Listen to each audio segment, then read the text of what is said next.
Hey guys, and welcome to the video. In this video, I wanted to talk a little bit with you guys about the web scraping and the best architecture for web scraping. So, recently I started, my position got shifted and I now work with more data, scrapers, processing, ETL jobs and stuff like that. So recently, it's a little challenging right now. The thing is, in web scraping, there are three things, right? You could use in Python, you could use either Beautiful Soup, you could use Selenium, or you could use scraping. Now, I was brought up with a challenge. Okay, we wanted to schedule this task, right? So, what's the best architecture? What's the best way to schedule these scrapers? One might say, okay, Sawmill, it's easy, just write a cron job. But yeah, it's fine. But think about if you're scraping like 500 websites, are you going to write 500 crons? How do you monitor which cron is working? What about which cron failed? Or what about you need some kind of a notification, you need alerting, you need to see you need a way to monitor these stuff in a better way. Well, after researching, I said, maybe what about I just develop a serverless Lambda function running on a Docker container. Since AWS offers Lambda, you can run on Docker container. But then I'm like, yeah, but it's not that great. I mean, I mean, it's not. I mean, because the thing is, I gotta create all this deployment package and all of that, and I mean, of course, it's nice, but I wanted to create something from my own, from scratch, the one of the best architectures. So I came up with Airflow finally. So here is the architecture. I just want to talk about that in upcoming videos. We'll do that. So the way it works is basically Airflow has a scheduler, right? It would schedule a task, let's say for 2 o'clock, right? Assume 2 o'clock. So what it would do at 2 o'clock, it would start the timer. It would put the task in the queues. All the tasks are there in the queue, and from there the task is taken by the workers. It would process these tasks. And as I said, if you want to use Selenium, Selenium, as you know, you gotta open a web browser and it works.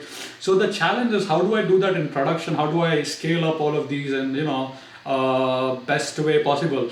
So then I came up with something called a Selenium Grid, basically Selenium Hub. So you could have multiple worker nodes which are running Selenium.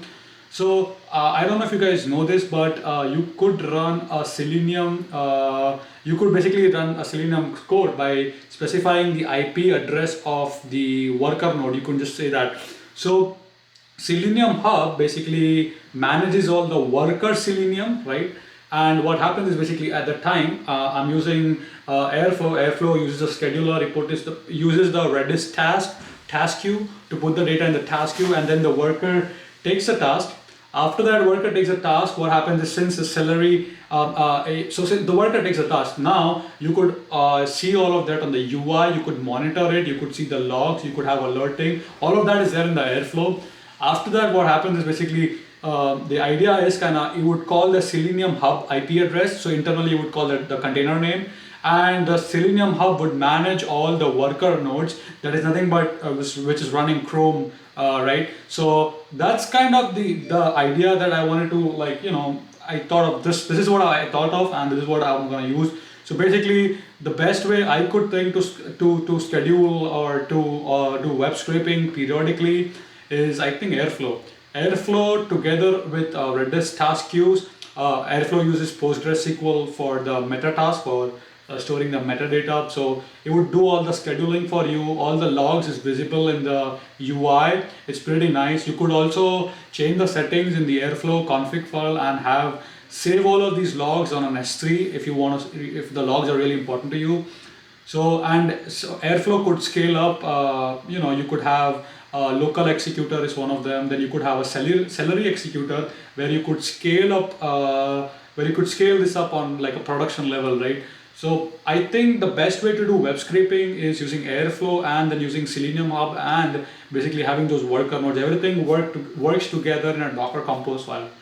Yeah, next video I'll show you how everything works together, configuring everything on a Docker Compose, all of that, I'll show you all of that. So hopefully you would be very much interested to learn about web scraping, but in a different way this time. Much more efficient way, much more better way.